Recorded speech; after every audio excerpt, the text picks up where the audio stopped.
Hello there, I'm Kate Miles from the Mind Body Reset, and I'm here today to talk to you about our pasta and noodle challenge.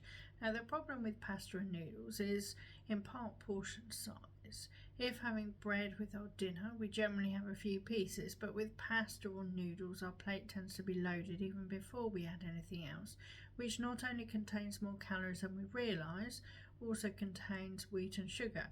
And for those of you who have physical or emotional health concerns, these are the main point of concern in my book.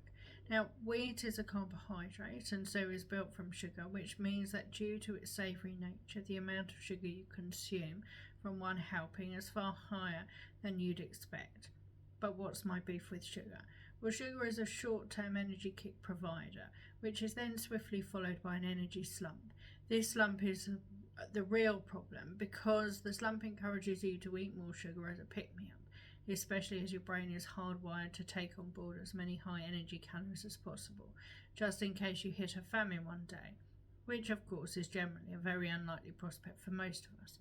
Also, sugar and therefore pasta and noodles and any other wheat-containing foods like bread and breakfast cereal all contain gluten, which is not only very hard to digest but also triggers an immune response which promotes the production of inflammation in our body. Now, inflammation has its place in the early stages of healing after an injury, but when it's allowed to run wild in our system on a daily basis over a long period of time, it promotes all manner of ills. So if you have regular energy concerns, pain, or an inflammatory or autoimmune condition, then being aware of the role that diet plays in maintaining your inflammation levels is key. So rethinking your wheat and sugar intake could be worthwhile. As with food in general though, if you want to stop, don't go cold turkey. Wean yourself off gradually so that you minimise any side effects and increase your chances of success.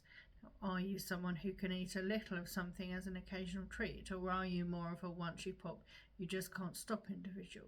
If you are usually immune to sugar cravings and you are generally well, then by all means have that occasional indulgence. But if you know that once you start, sugar will keep on calling to you in all its guises, then you'll be much better off going without. So as you start to cut back, what might be a healthier alternative to pasta and noodles? Why not try something new rather than just picking a gluten-free alternative? Remember that gluten-free isn't the same as carb-free or even low carb.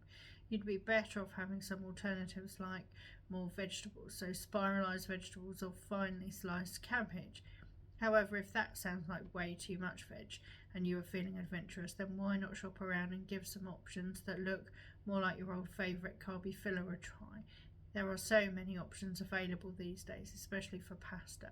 And if you're struggling for a noodle alternative, then just try carb-free spaghetti or tagliatelle instead. Now, have you considered quinoa, spelt Quinoa?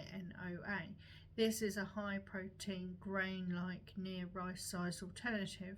Or what about cauliflower rice or celeriac couscous? You could make your own. However, cauliflower rice is available ready-made, fresh or frozen, plus courgette spaghetti is also often available. Pasta made from alternatives is very popular now and can be made from corn, lentils, chickpeas, green peas or even seaweed.